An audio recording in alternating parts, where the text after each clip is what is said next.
Siiniin bareedduu koo amma nana hojiif hin ariifadhaati ka'ii marqaama wayiillee nu marqi.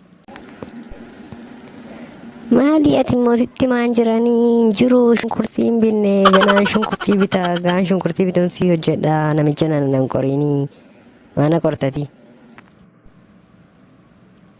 Maaloo ishiin akkam immoo paakeejii immoo bitateeta? Siin beeku namittiin ana. Maal silaas dubartoonni bara kanaa suma dabalatee namoonni hojii beeku hin jiru. Sooshaal miidiyaa irraa FB faa kana waan adda addaa fayyadamuu malee silaas maatii nyaata hojjechuu beektu kana baddanii heerumaaf immoo dhiqattanii yaatan babbareeddanii.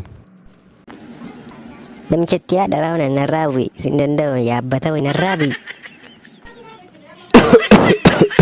Ka'isi yaa kaasu.